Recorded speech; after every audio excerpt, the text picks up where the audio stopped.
끝이 없으니 살아가는 이 모든 순간이 주의 힘을 나는 믿네. 성경의 숲을 걷다. 오늘은 아가서 1장입니다. 아가서 서론에서도 말씀드린 대로 아가서는 단순히 남녀의 사랑에 관한 책이 아니라 전통적으로 하나님과 그의 백성 사이에 언약 관계를 노래하는 책으로 해석했습니다. 유대인들은 오래전부터 아가서를 하나님과 이스라엘의 언약 관계를 노래하는 책으로 이해해 왔습니다. 이제 사랑에 흠뻑 젖은 노래가 시작됩니다.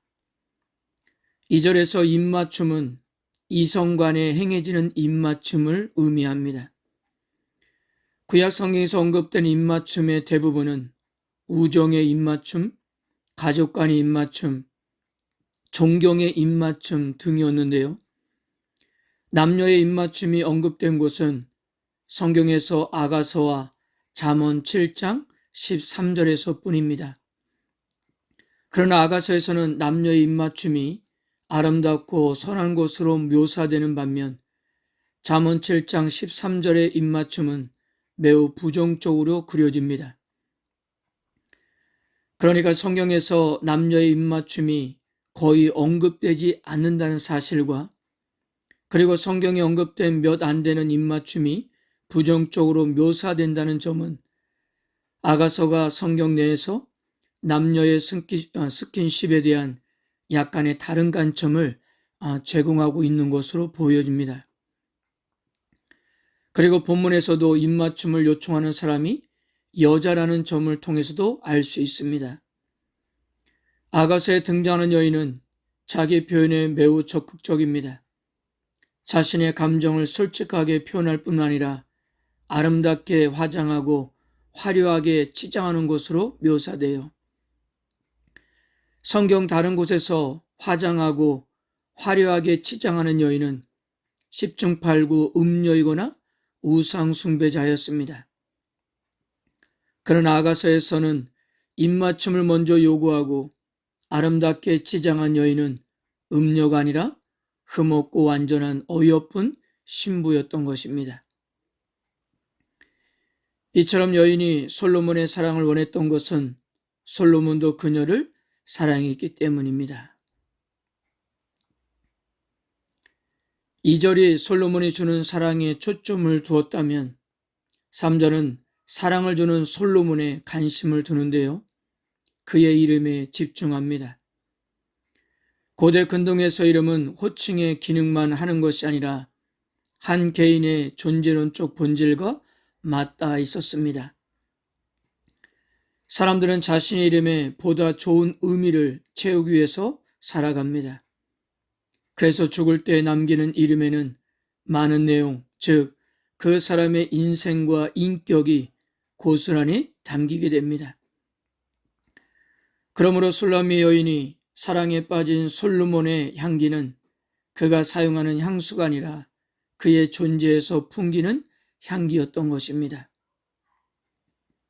누군가의 이름만 들어도 심장이 뛰고 체온이 올라가고 맥박과 발걸음이 빨라지면 그건 사랑하기 때문입니다. 심장이 뛰는 이유는 그 이름이 내 안에서 의미가 되었기 때문이에요. 그리고 그분의 사랑에 대한 명성은 예루살렘 성 안에서 자자했고 모든 예루살렘 처녀들의 마음도 설레게 했던 것입니다.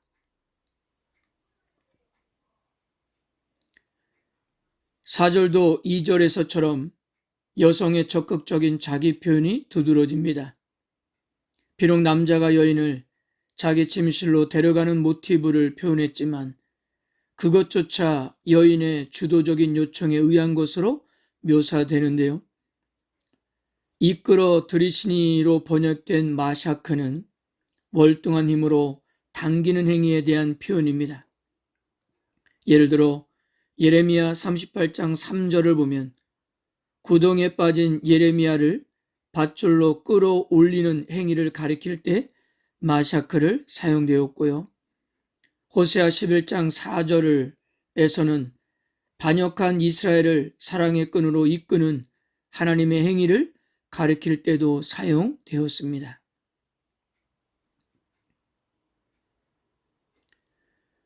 5절과 6절은 술람미 여인의 자기소개입니다.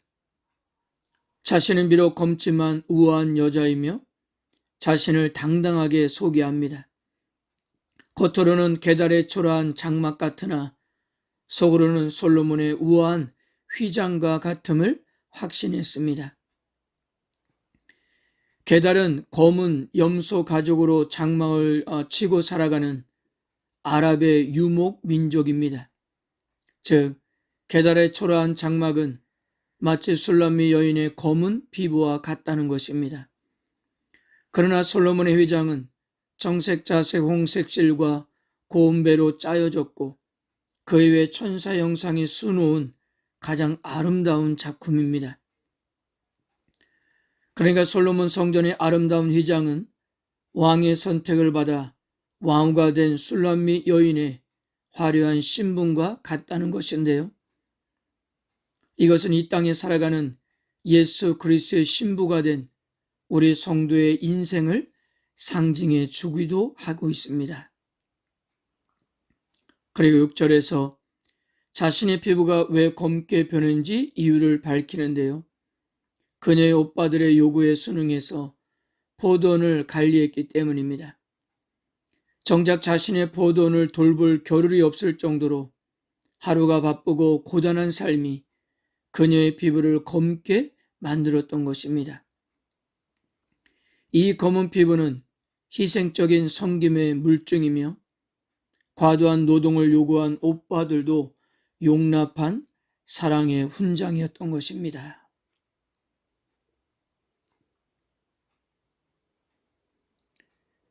이제 7절부터는 솔로몬과 술람미 여인이 사랑에 빠지고 달콤한 데이트를 007 작전처럼 치밀하게 계획하고 서로를 향한 사랑에 타오르는 마음을 다양한 표현으로 서로 주고받습니다. 7절은 여자가 남자에게 한 말이고 8절은 여자의 말에 대한 응답입니다. 먼저 술람미 여인은 솔로몬의 행방을 묻습니다.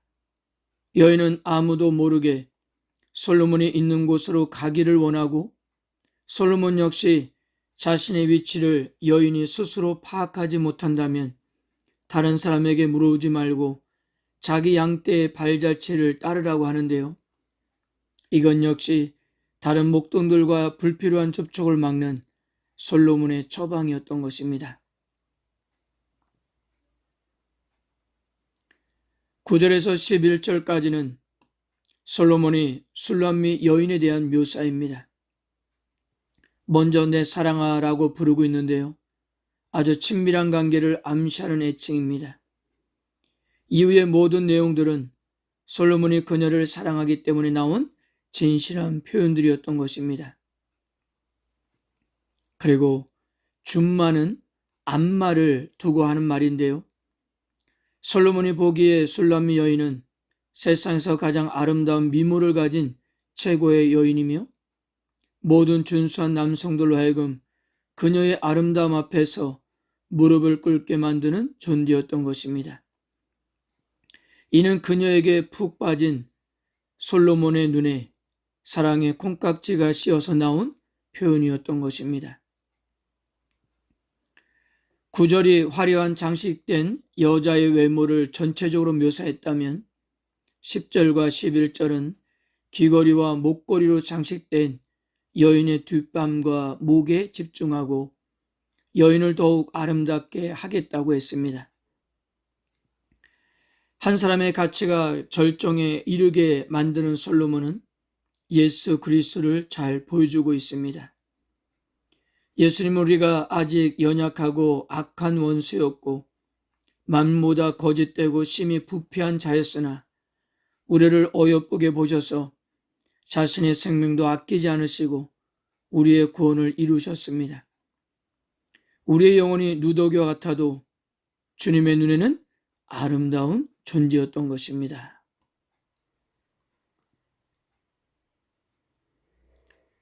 12절에서 14절까지는 솔로몬과 가까이 하고픈 술람미 여인의 소망을 다루고 있는데요.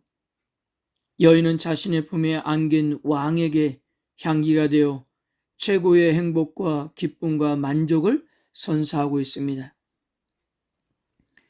13절에서 내 품 가운데라고 완곡하게 번역되어 있지만 히브리어 본문을 직역하면 가슴과 가슴 사이라는 의미입니다. 고대 근동 여인들은 모략 주머니를 가슴에 차고 다녔다고 하는데요. 여기에는 두 가지 이유 때문입니다. 첫째, 여인의 온몸이 향기로 가득하기를 바라는 실질적인 이유 때문이고요. 둘째는 악한 세력이 여인을 공격하지 못하도록 보호하고 쫓아내는 종교적인 유익 때문이었습니다. 본문에서는 첫 번째 이유인 것 같습니다. 여인은 자신의 가슴 속에 있는 모략 향 주머니를 솔로몬으로 비유하고 있는 것인데요. 솔로몬은 술람민 여인에게 모략의 향기가 계속해서 풍기게 하는 향기 주머니였던 것입니다. 또한 여인은 14절에서 솔로몬을 엔게디 포도원의 고멜화 송이라고 표현하는데요. 이 역시 모략 주머니와 같은 의미입니다. 즉 솔로몬은 여인에게 포도원의 정체성을 좌우하는 고베라와 같다는 것입니다. 고벨 혹은 코페르는 덥게 생명의 비용, 희생물을 의미하는데요. 속죄하다, 용서하다, 깨끗하게 하다, 덮다, 달래다, 화해하다 등과 같은 의미입니다. 황막한 사막 가운데 있는 엔게디 포도원과 같은 여인에게 솔로몬은 그녀의 비참하고 고단한 처지에 시원한 그늘과 그윽한 향기와 아름다운 정원의 낭만을 제공하는 존재로 이해됩니다. 솔로몬이 아름답고 향기로운 꽃송이로 그녀의 곁에 있기에 과거의 모든 초라한 것들은 그로 말미암아 덮이고 향기로운 인생으로 바뀌게 되었던 것입니다. 즉 사막에 있다 하더라도 솔로몬과 함께하면 천국인 셈인 것입니다. 엔게디는 다윗이 사울을 피하여 숨은 읍니초로 유명한 곳입니다. 궁전은 다윗을 지켜주지 못했지만 사막에 위치한 엔게디는 다윗을 덮어주고 가려준 고마운 장소입니다. 마찬가지로 사막과 같은 황량한 죄인의 인생도 예수라는 엔게디의 고베라 송이가 있다면 모든 죄가 덮어지고 새로운 피조물이 되어 천국의 황홀한 인생으로 살아갈 수가 있는 것입니다. 아멘. 15절부터 서로의 가치를 긍정해주는 남녀 간의 대화를 담고 있습니다. 15절에서 솔로몬은 여인의 아름다움을 강조하면서 내 눈이 비둘기 같다고 하는데요. 얼굴과 몸을 천으로 둘러싸여 있던 고대 근동에서 여자의 눈은 아름다움을 확인할 수 있는 유일한 신체 부위였습니다. 그러자 술람미 여인은 16절과 17절에서 솔로몬의 칭송에 대한 답가로서 그의 외모를 칭송합니다. 이처럼 솔로몬과 술람미 여인은 영혼의 사랑으로 서로에게 푹 빠져서 서로가 서로의 마음을 차지하고 있었던 것입니다. 사랑하는 성도 여러분, 오늘 아가서 1장은 솔로몬과 술람미 여인의 사랑을 통하여 예수님과 교회가 펼치는 영혼의 사랑을 노래하고 있습니다. 그 사랑에 빠지면 모든 게 아름답습니다. 몸과 몸이 동일한 공간에 거하면서 서로의 존재 속으로 들어가고 싶은 것처럼 우리도 하나님과 나누는 영혼의 사랑에 빠지면 그분만이 아니라 그의 몸인 교회도 사랑하게 됩니다. 비록 교회가 초라해 보이지만 하나님을 사랑하기 때문에 교회의 모든 것들이 아름답게 보여서 섞이고 싶어집니다. 성도 여러분, 술람의 여인은 세상적인 기준으로 아름다운 여인은 아니었던 것 같습니다. 그러나 솔로몬이 보기에 세상에서 가장 아름다운 최고의 여인이었습니다. 이것은 그녀에게 푹 빠진 솔로몬의 눈에 사랑의 콩깍지가 씌어서 나온 결과였습니다. 우리를 사랑하신 하나님의 눈에도 솔로몬과 같은 비슷한 콩깍지가 있습니다. 인간을 처음 만드시고 입에 즉각 튀어나오는 평가가 무엇이었습니까? 심히 좋았더라입니다. 발톱은 독수리 것보다 못하고, 이빨은 사자의 것보다 못하고, 눈은 매의 눈보다 못하고, 다리는 코끼리 것보다 못하고, 귀는 박쥐보다 못하고, 몸집은 고래보다 못한 게 사람입니다. 외모를 따라서는 이 세상의 최고로 평가될 만한 존재가 아니지만 우리는 하나님의 형상을 따라 지음을 받았기에 하나님이 보시기에 세상에서 가장 아름다운 존재가 된 것입니다. 그리고 그 형상의 본체이신 예수 그리스도로 말미암아 새롭게 된 피조물인 우리는 그분에게 독생자의 가치에 버금가는 기쁨의 대상이라는 사실입니다. 우리가 이런 존재이기에 주님이 용서하시기 때문에 나도 용서하고, 인내하기 때문에 나도 인내하고, 배려하시기 때문에 나도 배려하고, 희생하기 때문에 나도 희생할 수 있는 것입니다. 이것이 바로 주님과 함께 동역하는 것이라는 사실을 깨닫고 오늘도 세상에 하나님의 사랑을 나타내는 하루가 되시기를 바랍니다. 아멘.